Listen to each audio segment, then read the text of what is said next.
नमस्कार। बिहार विधानसभा 2025 का मधुबनी जिले के बारे में आज बात करेंगे। मधुबनी जिले में टोटल 10 विधानसभा है, उसमें क्या कौन जीत रहे हैं, क्या स्थिति है, उसके बारे में हम चर्चा करते हैं।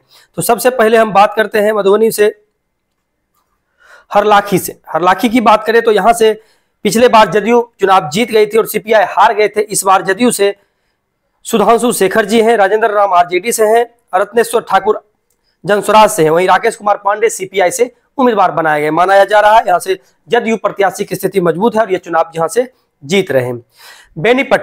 बेनीपट्टी की बात करें तो पिछले बार यहाँ से बीजेपी के विनोद नारायण झा चुनाव जीत गए थे और भावना झा कांग्रेस प्रत्याशी चुनाव हार गए थे। इस बार विनोद नारायण झा पर बीजेपी ने पुनः भरोसा जताया। वहीं मोहम्मद परवेज आलम को जनस्वराज ने टिकट दिया और नलिनी रंजन झा को कांग्रेस ने प्रत्याशी बनाया। यह मुकाबला एक तरफा माना जा रहा है। एक तरफे मुकाबले में बीजेपी प्रत्याशी यह चुनाव पुनः जीत रहे हैं।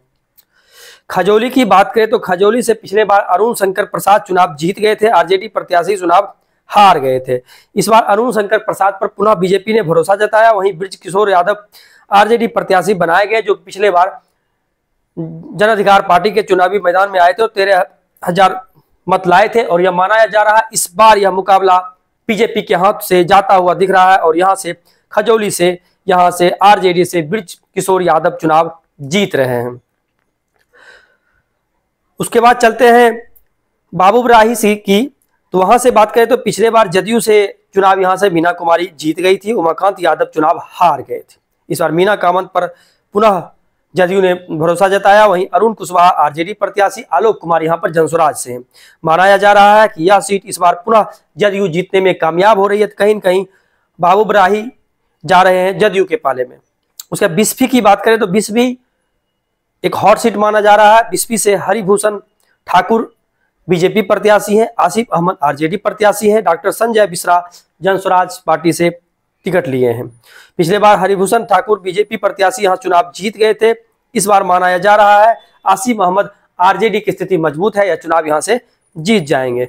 मधुबनी की बात करें तो यहां से पिछले बार आरजेडी से समीर महासेठ जीत गए थे। इस बार भी समीर महासेठ पर पुनः भरोसा जताया। वहीं यहां पर ये बीजेपी जनस्वराज से हैं अनिल कुमार मिश्रा, वहीं माधव आनंद आरएलएम से हैं और यहां से खलील अंसारी एआईएम से भी उम्मीदवार बनाए गए। यहाँ पर आरएलएम के उम्मीदवार हो जाने के कारण यह स्थिति फिर से समीर महासेठ की स्थिति मजबूत मानी जा रही है। यह सीट आरजेडी के पाले में जा रही है। राजनगर की बात करें तो राजनगर से रामप्रीत पासवान बीजेपी प्रत्याशी, पिछले बार अवतार पासवान आरजेडी प्रत्याशी को हरा दिए थे। इस बार सुजीत पासवान बीजेपी प्रत्याशी हैं, विष्णु राम आरजेडी प्रत्याशी। माना जा रहा है कि राजनगर इस बार पुनः बीजेपी के पाले में जाता हुआ दिख रहा है।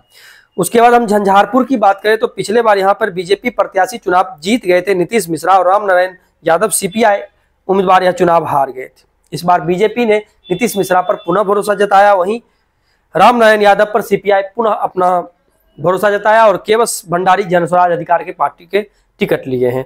माना जा रहा इस बार यह मुकाबला दिलचस्प है और कांटे का है और इस कांटे के मुकाबले में झंझारपुर सीपीआई के पाले में जाता हुआ दिख रहा है।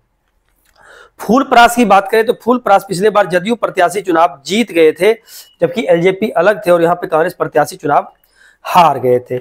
इस बार शीला मंडल जदयू प्रत्याशी पुनः बनाए गए हैं। वहीं जेके मिश्रा जनस्वराज से और सुबोध मंदर कांग्रेस प्रत्याशी बनाए गए। यह भी मुकाबला एक तरफा माना जा रहा है। एक तरफे मुकाबले में फूलपरास जदयू के पाले में जाता हुआ दिख रहा है।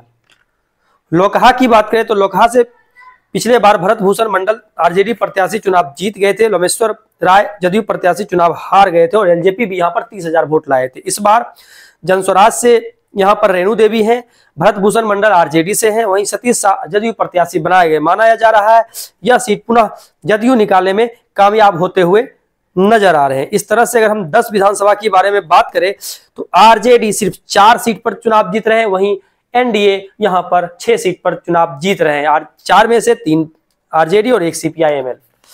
तो आगे भी दूसरे जिले के बारे में आप लोग के बीच जल्द हाजिर होंगे। तब तक आपसे विदा लेते हैं। धन्यवाद।